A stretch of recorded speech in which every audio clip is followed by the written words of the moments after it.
코로나 때문에 어려움을 겪는 분들도 많지만 또 아주 특이한 일들도 많이 생기죠.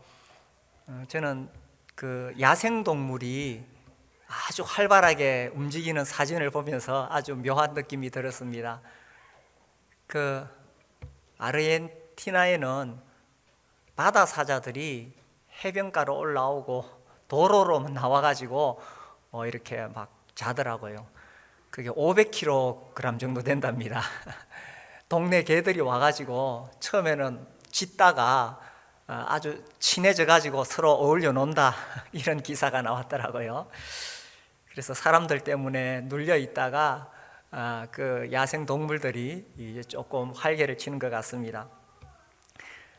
그런데 이 코로나 때문에 또 좋은 거는 가족들이 함께 모여서 밥을 먹을 기회가 참 많습니다. 그전에는 그렇지 못했었죠. 그래서 오히려 가족들이 함께하는 시간으로 가족애가 더 많이 생기는 것 같아서 그런 면은 참 좋은 것 같습니다.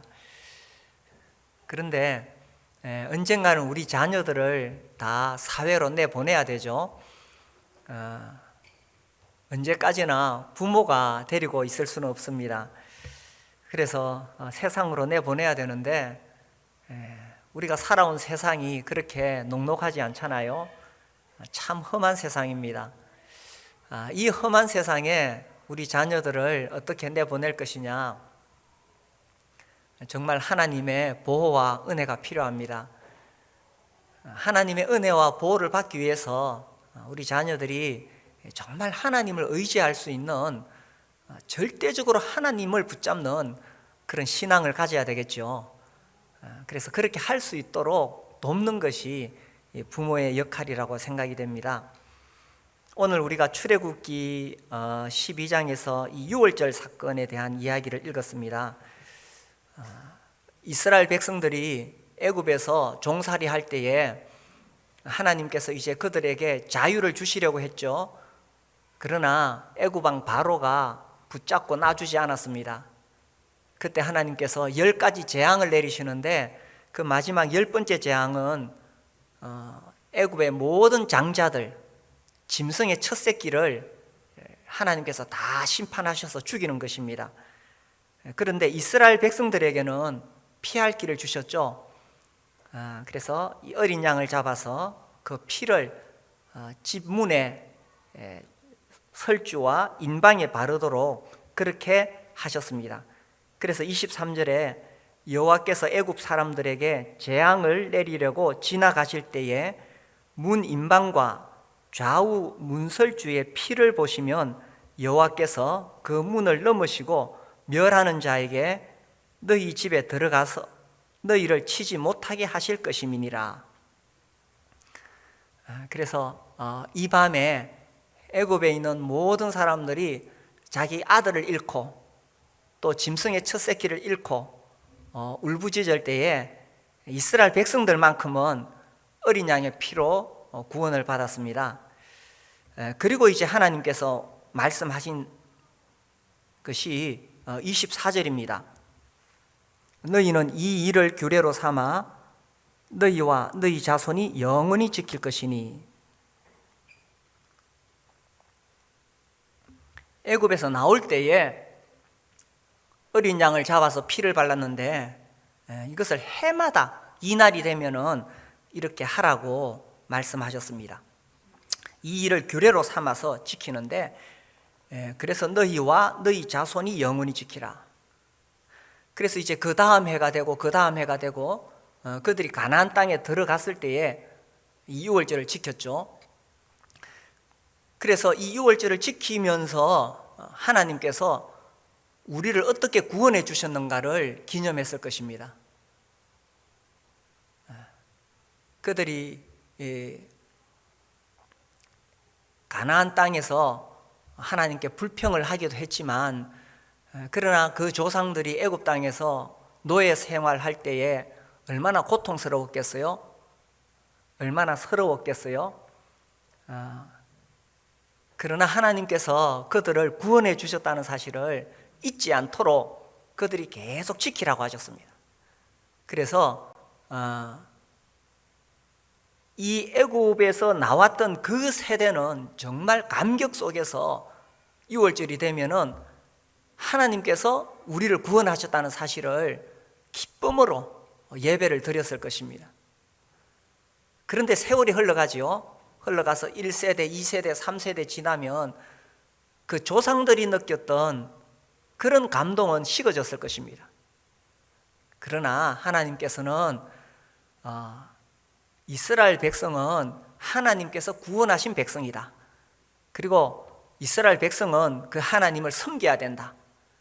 이스라엘 백성은 애굽 땅에 10가지 재앙을 내리시고 홍해를 건너게 하신 정말 능력 있으신 하나님의 백성이다. 이것을 기억하도록 해마다 6월절을 지키도록 하신 것입니다.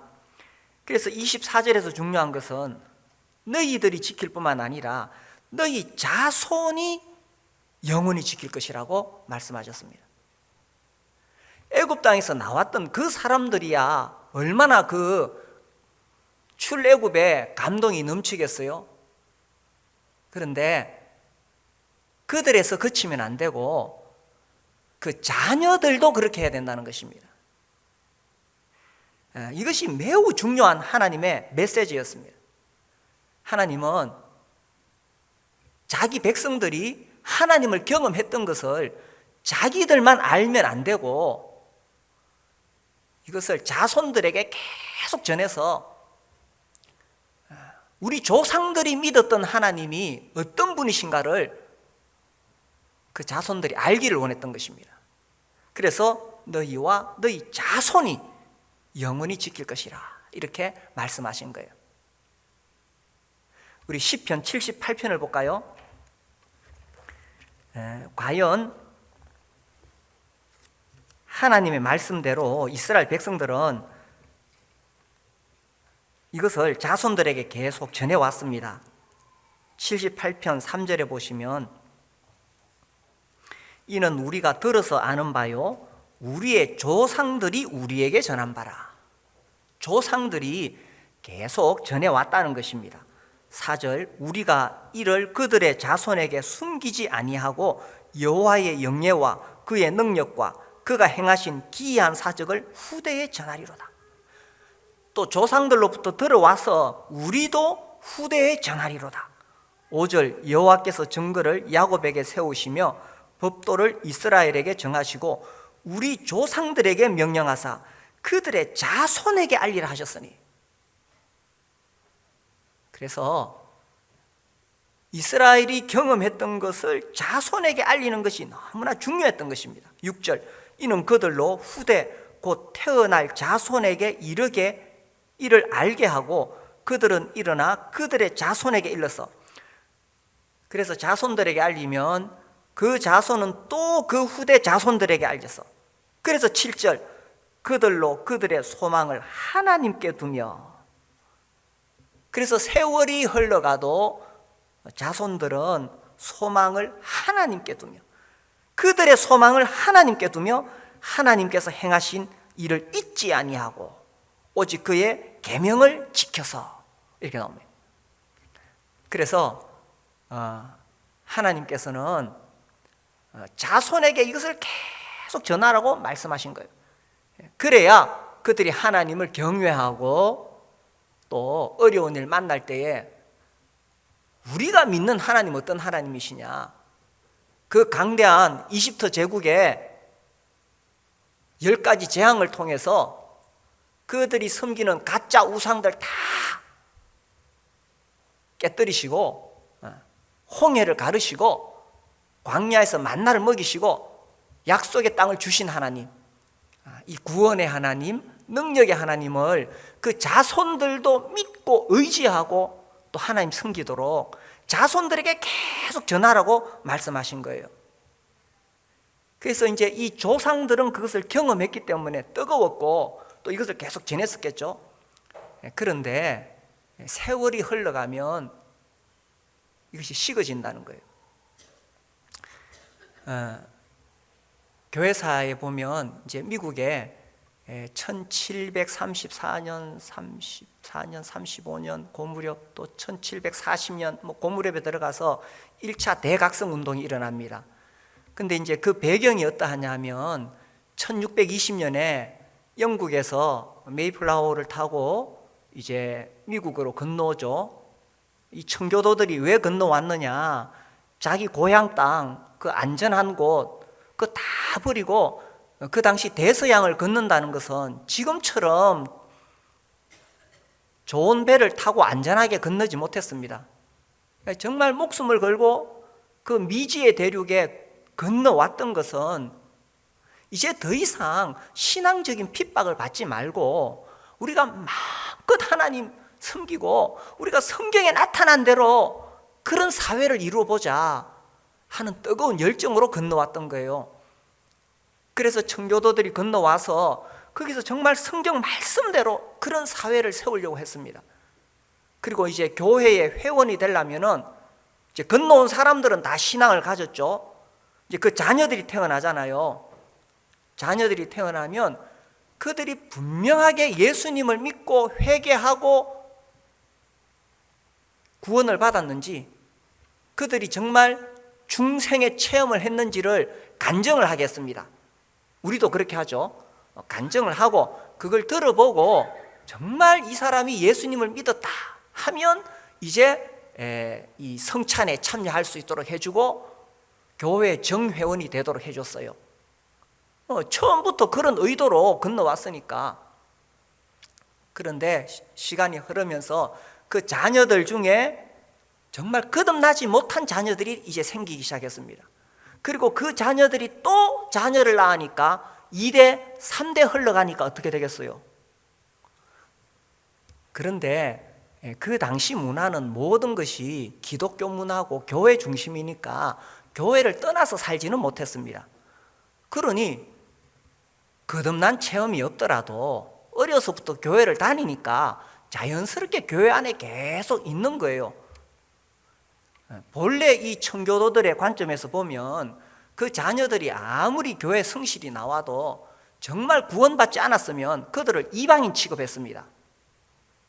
그런데 이제 그런 자녀들이 자꾸 많아지니까 다 쫓아내버리면은 교회 숫자가 줄어들고 그들에게 기회가 없는 거예요. 그래서 나온 것이 중도 언약이라는 것입니다. 중도 언약. 그래서 비록 구원받지는 못했지만 교회 성실하게 나오면 준회원으로 교회 준회원으로 인정해 주자. 대신에 성찬에는 참여할 수 없다.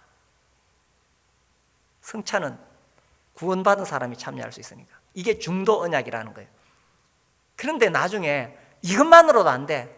그래서 이 솔로몬 스타도드라고, 이 사람이 그 유명한 조나단 에드워즈의 외할아버지입니다. 이 사람이 타협을 했어요. 어떤 식으로 타협했느냐? 구원받지 않아도, 거듭나지 않아도 교회 성실하게 나오면 성찬에 참여할 수 있도록 해주자. 이렇게 타협해버리는 거예요. 그러면서 점점 분위기가 자꾸 그렇게 흘러가는 거예요.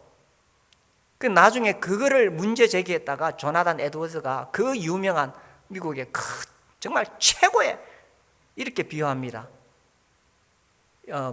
심지어 루트나 칼빈은 히말라야 산맥이라면은 이 조나단 에드워즈는 에베레스트다. 그런 극찬을 받는 최고의 영성을 가진 신학자요, 철학자인 그 사람, 그 교회에서 쫓겨나요. 나중에 투표해가지고 이걸 반대하니까. 정말 거듭나지 않은 사람에게 우리가 어떻게 성찬을 나눠주느냐, 이렇게 주장하다가 쫓겨난다니까요. 그 무렵에 이제 깨어있는 목사들이 강하게 설교하기 시작했습니다. 회개해야 된다, 거듭나야 된다. 강력하게 설교하기 시작했습니다. 이미 그것은 인기가 없는 설교였죠. 그러나 그렇게 강력하게 설교하면서 성령께서 역사하시고 이제 이 부흥이 일어났던 것입니다. 그래서 저도 좀 생각을 합니다. 이 기회 봐서 이 회개와 거듭남에 대해서 다시 한번 좀 집중적으로 전해야 되겠다. 이것이 우리가 믿는 아주 단순한 복음이고요. 이것이 우리 자녀들에게 전해져야 된다는 것입니다. 오늘 우리 예배 전에 아까 301장 예배 찬송가 불렀는데 제가 그런 생각이 들었던 거예요. 그 가사는 정말 죄에 눌려있던 사람이 죄 사함을 받고 너무 기뻐서 부르는 내용입니다. 예배 찬송가 301장. 그런데 오늘날 우리 교회에 들어오는 사람, 또 우리 자녀들은 이 곡이 어떤 의미인지 얼마나 감동을 받을까 하는 생각이 드는 거예요. 죄에 대한 개념이 없으니까 쉽게 예수님은 믿어요. 교회 오니까 좋으니까 예수님 믿는데 정말 이 죄의 문제로 고민하고 고통하다가 예수 십자가의 보혈의 능력을 믿는 것인가 하는 생각이 들었던 것입니다. 그래서요, 부모는 내가 구원받았다는 것이 감동이 있습니다. 그래서 구원받은 지 오래되신 분들 간증해보라 그러면 내가 옛날에 이렇게 살다가 예수님 믿고 구원받아서 얼마나 좋았는가를 막 침을 튀기면서 이야기합니다. 그런데 그 자녀들은 나는 정말 이 구원이 얼마나 귀한 것인가, 죄인으로 태어나서 지옥 가는 내가 예수님 피로 구원받았다는 것이 얼마나 고맙고 감사한가 마음이 뜨거운데 내 자녀가 정말 구원받았는가에 대해서 또 구원받는 것에 대해서 그렇게 심각함이나 간절함이 없는 것을 제가 종종 보면서 이게 교회적으로 이러한 것이 좀 분위기가 회복되어야 되겠다 하는 생각을 가지게 됩니다. 5월이 되어서 가정의 달이죠. 그래서 제가 5월이 되면 가정에 대한 설교를 합니다. 오늘은 특별히 우리 자녀들을 위해서 우리가 어떻게 할 것인가를 한번 생각해 봤으면 좋겠어요. 자녀들이요, 제가 보니까 정말 이 교회에서 자란 자녀들이 고등학교 졸업하고 대학에 가거나 사회 진출하기 전에 구원받도록 하는 것이 참 중요하다고 생각합니다. 물론 이것은 사람이 할 수 있는 것이 아니라 성령께서 하시는 일입니다. 그러나 고등학교 졸업하고 사회 나가보세요. 대학 들어가 보세요. 완전히 다른 세상입니다. 고등학교 때까지 그래도 부모 밑에, 학교 선생님 밑에 어쨌든 권위 아래에 있었는데 이제 졸업하고 나가면 완전히 자유로운 세상에서 더욱 예수님 믿기 어려워지는 시대입니다. 교회는 나올 수 있어요. 교회는 나와서 행사에는 참여하는데 제가 어떤 큰 교회 이야기를 들었어요. 그게도 정말 뜨거운 훌륭한 교회인데 그런 청년들이 자꾸 많아지더라는 거예요. 그래서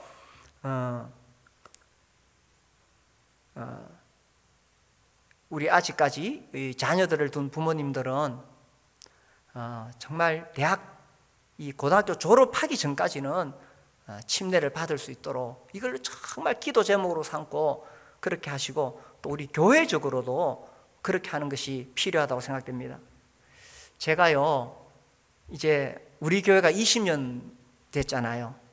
그러면서 뒤돌아보면 내가 참 이런 것들을 참 내가 잘 못했구나 하는 것들이 여러 개 있어요. 만약에 제가 다시 개척해서 목회를 한다면은 정말 이 가정을 신앙 공동체로 세우는데 온 힘을 쏟아야 되겠다. 제가 오래전부터 계속 그런 생각을 하는데 지금은 이미 이렇게 교회가 많이 자리를 잡았죠. 지금이라도 우리가 해야 되지만 유럽의 교회 상황을 우리가 자주 듣잖아요. 그 19세기, 18세기, 19세기, 20세기에 그렇게 선교사 보냈던 그 유럽의 교회들이 다 문 닫아요. 왜냐? 자기 자녀들을 신앙 안에서 못 키웠기 때문에 문 닫는 거예요. 심지어 자녀들 낳지도 않고. 그래서 그래서 이 유대인들이 참 놀라운 거예요. 하나님께서 이렇게 말씀하셨잖아요. 너희와 너희 자손이 영원히 지킬 것이다. 유대인들은 철저하게 자기 자식들 신앙교육 시킵니다. 그런데 제가 이렇게 보니까요, 어릴 때가 중요해요. 저도 대학원에 다니면서 뭐 심리학 배우고 상담학 배우고 다 했잖아요. 제가 또 관심이 있어서 상담에 관한, 심리에 관한 과목들을 많이 들었습니다. 근데 그때 들었던 것이 이제 정말 온몸으로 느끼게 되는 것들이 많아요. 교육은 어렸을 때가 중요해요. 언제가 중요하냐? 말 배울 때 중요해요. 우리 어른들이 가장 쉽게 생각하는, 에휴, 어린애가 뭘 알아. 아니, 말 배울 때가 정말 중요해요. 이 언어가 터지면서 뇌가 가치관을 형성하기 시작하거든요. 언어와 이 말과 사고와 인생이 굉장히 이게 하나입니다. 그래서 말 배울 때 그가 신앙의 말을 배우고 교회 말을 배우고 예의를 배우고 이게 너무 중요한데 제가 그때 이론적으로만 들었어요. 근데 이제 보니까 그래 맞아, 그때 배운 게 맞구나. 그리고 또 언제 중요하냐? 7살, 8살 학교 들어가기 전에가 중요해요. 어린애가 뭘 알아? 아니, 그때가 중요해요. 지금 우리 아이들이 예배 시간에 와서 막 떠들고 하잖아요. 그래라도 교회 나와야 된다는 이야기예요. 아이 데리고 오기 귀찮잖아요. 아이가 와서 막 애먹이잖아요. 그래라도 나와야 된다는 거예요. 그리고 또 언제가 중요하나? 10살 때까지가 중요해요. 10살. 옛날에는 초등학교 그랬는데 지금 이게 자꾸 낮아져가지고 한 10살까지. 그래서 어렸을 때 자기가 보고 들은 것이 몸으로 이렇게 배워가지고 이것이 평생 간 10살 버릇 8까지 간다 그러나요? 3살 버릇 8까지 간다 그러나요? 3살 버릇. 이야, 그 진짜 진리예요, 그죠? 3살 버릇. 3살 같으면 이제 말하고 막 할 때죠. 3살 버릇 8까지 간다. 야, 우리 조상들이 뭐 칼융, 프로이드 안 배웠지만, 그죠? 그게 진짜 맞는 거예요, 그죠? 그래서 10살까지가 진짜, 그 다음 10살 넘어가면은 어른들 말 안 듣고 친구들 말 들어요. 그래서 그때부터는 공동체가 필요합니다. 제가 우리 교회 보니까 우리 유초등부 교사들 정말 열심히 합니다. 정말 열심히 합니다. 우리 청소년부 교사들 정말 열심히 합니다. 지난번 코로나 때는 아이들이 교회 못 온다고 일일이 집마다 다니면서 멀리 시외까지 가가지고 선물 싸가지고 갖다 주고 이렇게 하더라고요. 그래서 이제 10살 넘어가면 공동체가 중요해요. 이 교회 공동체, 어떤 공동체 안에서 살아가느냐 하는 거죠. 3살까지, 3살 버릇이 8까지 가는군요. 그게 진짜 진리죠. 그래서 우리 어린 자녀들을 둔 부모님들, 지금 코로나 때문에 잘 교회 못 나오지만 지금 영상으로 보고 있을 때에 지금이 중요한 거예요. 제가 한번 기합을 한 적이 있는데 이제 말 배우고 이러면 애가 똑똑하잖아요. 얼마나 똑똑해요. 그때 영특할 때 대중가요를 막 가르치더라고. 제가 그거 보고 기겁을 했어요. 이건 아닌데. 그래서 주님 말씀이 너희와 너희 자손이 지키라고 하셨는데 어렸을수록 더 중요하다는 이야기입니다. 그래서 우리가 아이들을 정말 신앙 안에서 교회적으로도 잘 키워서 그래서 진짜 고등학교 졸업하기 전에 침례받을 수 있도록 온 힘을 교회적으로도 함께 쏟아야 되겠죠. 따라해 보세요. 너희와 너희 자손이 영원히 지킬 것이니. 이것은 가정의 책임이고 또 우리 온 교회의 책임입니다. 이미 자녀들을 다 키우신 분들은 또 손잡아잖아요, 그죠? 그래서 너희와 너희 자손이 영원히 지킬 것이니. 그래, 어떻게 그럼 이들이 지키게 하느냐? 25절 너희는 여호와께서 허락하신 대로 너희에게 주시는 땅에 이를 때에 어떻게 하라고요? 이 예식을 지킬 것이라. 굳이 예식을 할 필요 있느냐 하는 겁니다. 저는 과거에 그런 생각을 많이 했어요. 뭐 하면은 국민의례 하고 뭐 이렇게 절차가 복잡한지 저는 그런 거 별로 안 좋아했는데, 이게 참 살아보니까 참 필요합니다. 결혼식 해야 됩니다. 청년들 서로 좋다고 눈 맞아서 동거하면 절대로 안 되고 반드시 공식적인 결혼식을 해야 됩니다. 예배도 마찬가지죠, 그죠? 이런 예식을 하면서 말로만 하는 게 아니에요. 말로만 우리 조상들이 애굽에서 종살이 하다가 그렇게 풀려 나왔다. 부모가 말로만 하면 안 돼요. 어떻게 하느냐? 6월절이 되면은 자녀들 모아놓고 양을 잡고 피를 바르고, 그 얼마나 번거로워요. 그런데 해마다 그렇게 해보세요. 해마다 그렇게 하면 어린 자녀들 마음속에 이게 새겨지는 거예요. 그래서 이 예식이 중요합니다.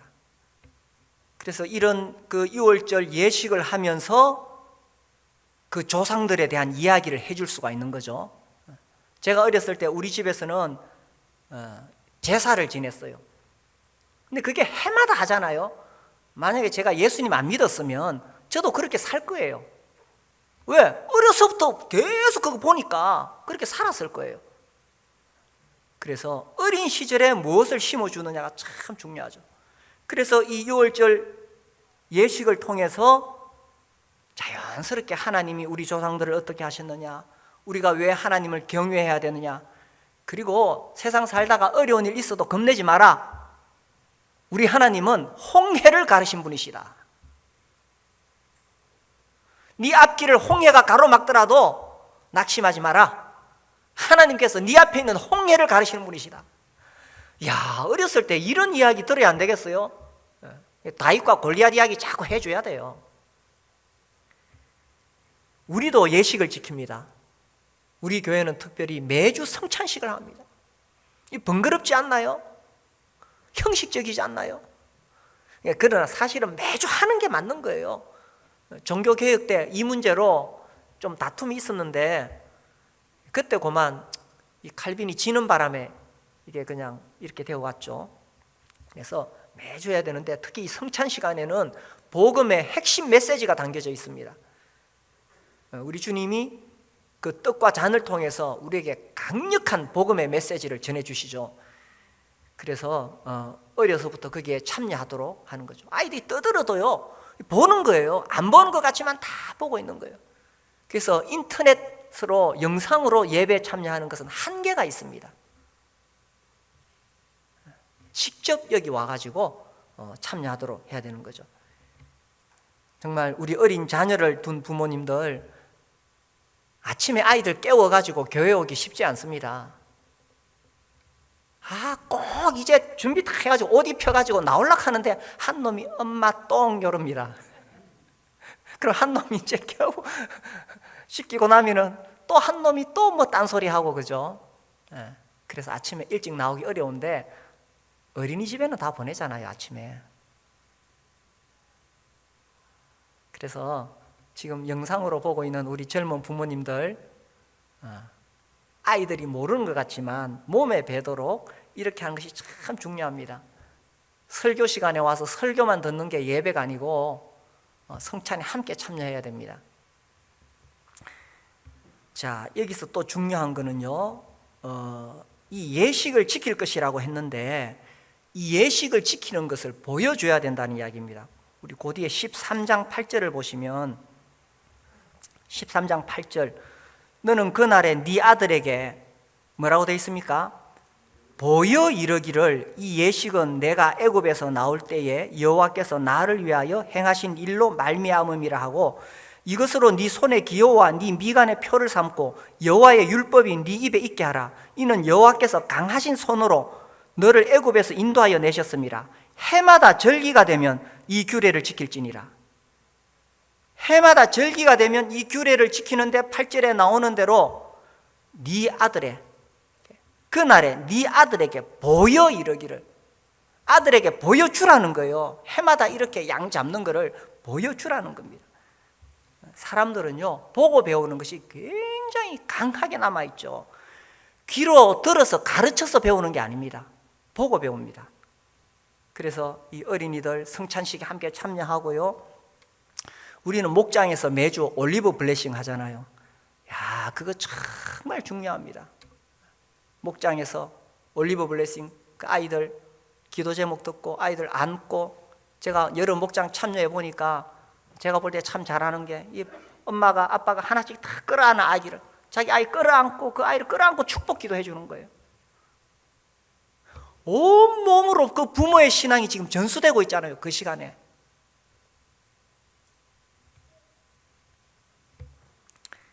이 시험 공부 안 하다가 갑자기 벼락치기 해야 될 때 있죠. 다른 공부는 벼락치기가 되는데 벼락치기가 안 되는 과목이 있어요. 뭡니까? 수학입니다. 수학.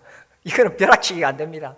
평상시 꾸준히 수학을 해놔야 이게 되지, 수학은 벼락치기가 안 됩니다. 특별히 신앙은 더더욱 그렇죠.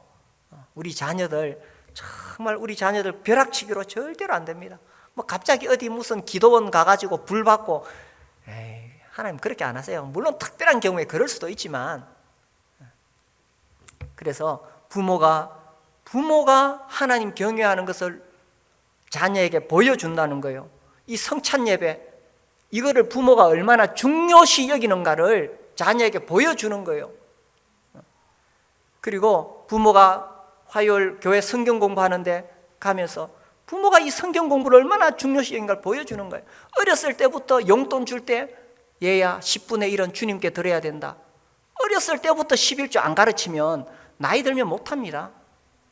3살 버릇이 8까지 가는 거예요. 오늘 설교 제목을 그래 잡을 걸 그랬네. 3살 버릇이 8까지 간다. 그래서 이 보고 배우는 것이 온몸에 자녀들에게 배이게 되는 거죠. 자, 우리 다시 돌아와서 26절입니다. 12장 26절. 이후에 너희의 자녀가 묻기를 이 예식이 무슨 뜻이냐 하거든 너희는 이르기를 이는 여호와의 유월절 제사라. 여호와께서 애굽 사람에게 재앙을 내리실 때에 애굽에 있는 이스라엘 자손의 집을 넘어사 우리의 집을 구원하셨느니라 하라 하매 백성이 머리 숙여 경배하니라. 이 예식이 무슨 뜻이냐 하거든 이 부모의 삶이 질문이 되도록 해야 된다는 이야기입니다. 자녀들이 묻도록 해야 된다는 거예요. 해마다 유월절이 되면은 양을 잡으니까 아버지 왜 양을 잡아요? 묻도록 하라는 이야기입니다. 다시 넘어가서 13장 12절. 너는 태에서 처음 난 모든 것과 네게 있는 가축의 태에서 처음 난 것을 다 구별하여 여호와께 돌리라. 수컷은 여호와의 것이니라. 나귀의 첫 새끼는 다 어린 양으로 대속할 것이요 그렇게 하지 아니하면 하려면 그 목을 꺾을 것이며 네 아들 중 처음 난 모든 자는 대속할지니라.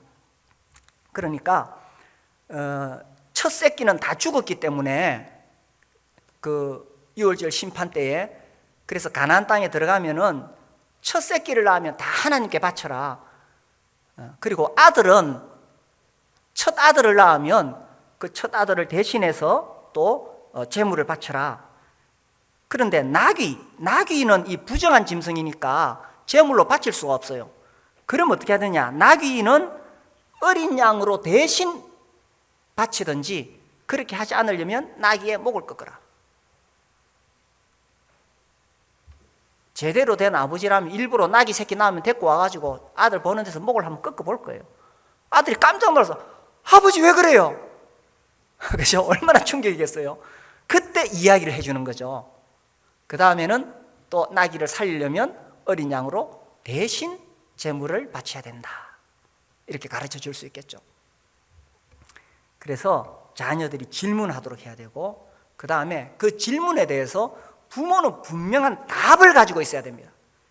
13장 14절. 후일에 네 아들이 네게 묻기를 이것이 어찌 됨이냐 하거든 너는 그들에게 이르기를 여호와께서 그 손의 권능으로 우리를 애굽에서 곧 종되었던 집에서 인도하여 내실세. 그때 바로가 완악하여 우리를 보내지 아니하매 여호와께서 애굽 나라 가운데 처음 난 모든 것은 사람의 장자로부터 가축의 처음 난 것까지 다 죽이셨으므로 태에서 처음 난 모든 수컷들은 내가 여호와께 제사를 드려서 내 아들 중에 모든 처음 난 자를 대속하리니 하면서 아버지가 대답을 해주는 겁니다. 아들이 물을 때에 아버지가 대답이 있어야 된다는 거예요. 그 대답이 뭐냐? 왜 우리가 이렇게 하느냐? 왜 우리가 매주 성찬식을 행하느냐? 왜 우리가 매주 목장에 가느냐? 왜 우리가 이렇게 성경 공부하고 이렇게 하느냐? 아버지가 대답이 있어야 돼요. 그 대답은 뭐냐? 내가 하나님으로부터 체험한 간증입니다. 내가 체험한 간증, 그게 뭐냐? 내가 무슨 꿈을 꿨더니만, 이런 거 이야기하면 안 됩니다. 내가 무슨 환상을 봤는데, 이런 거 아닙니다.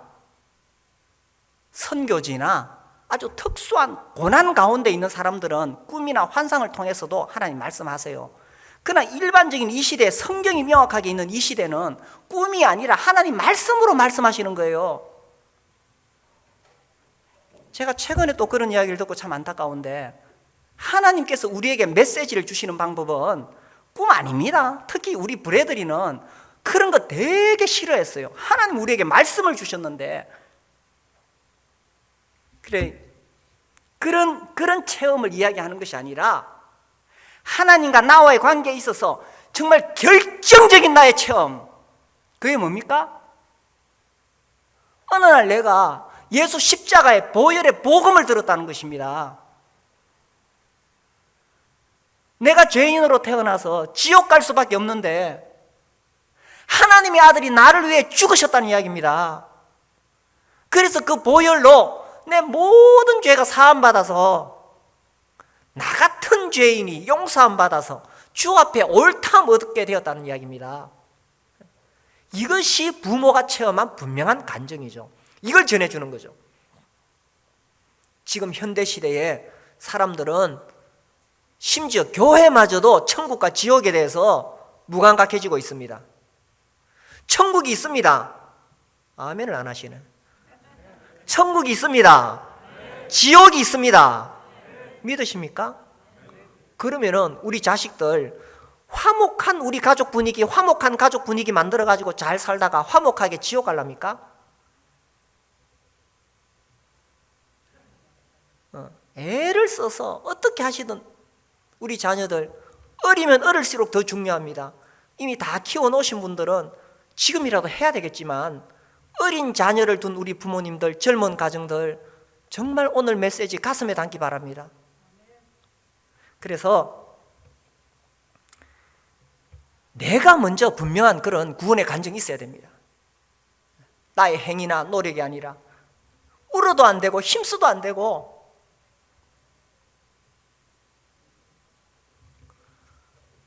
어떻게 해도 안 되는데 하나님의 은혜로, 하나님의 사랑으로 십자가 보혈로 내가 구원받았으니 이것이 나에게 살아있어야 된다는 이야기입니다. 그래서 우리가 잊지 않기 위해서 매주마다 나와서 떡과 잔을 통해서 예배드리면서 우리의 심령을 다시 일깨우는 거죠. 그걸 우리 자녀들에게 보여주는 겁니다. 신앙은 복잡하지 않습니다. 단순합니다. 요즘 사람들 싫어하지만 신앙은 단순합니다. 예수 천당, 불신 지옥입니다. 물론 우리가 전도하는 방법에 있어서는 이제는 그렇게 하지 않고 지혜롭게 해야 되지만 복음의 메시지는 핵심은 그거라는 이야기입니다. 그래서 이스라엘 백성들에게 주님 말씀하셨죠. 너희와 너희 자손이 영원히 지킬 것이니. 그래서 그들이 자기 조상들이 이집트 우상들을 심판하시는 하나님의 능력과 홍해를 가르신 하나님의 능력과 광야에서 먹이신 하나님의 능력과 가나안 땅을 정복해 하신 하나님의 능력을 들으면서 그 유대인들, 이스라엘들 마음들 속에 이 하나님을 믿는 믿음과 용기와 담대함이 생기지 않았겠어요?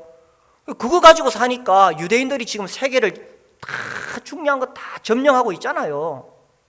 우리 자녀들에게도 우리가 이거 전해야 되지 않겠어요? 우리가 믿는 하나님은 우리를 죄에서 구원하신 사랑의 하나님, 절대로 너를 놓치지 않는단다. 자기 아들을 십자가에 죽기까지 하신 그 하나님, 너를 놓지 않으니까 네가 살다가 아무리 어려운 일이 있어도 흔들리지 마라. 그리고 우리가 믿는 하나님의 아들 예수 그리스도는 죽었다가 다시 사신 부활의 왕이시다. 그러므로 어떤 환란이 닥치더라도 부활하신 예수님, 부활의 능력을 믿고 네가 얼마든지 일어서서 다시 살 수 있다. 이런 믿음을 우리 자녀들에게 전해줘야 되지 않겠어요? 그래서 너희와 너희 자손이 영원히 지킬 것이니, 이 말씀 가지고 우리의 가정을 세우고 우리의 교회를 세울 수 있게 되기를 바랍니다.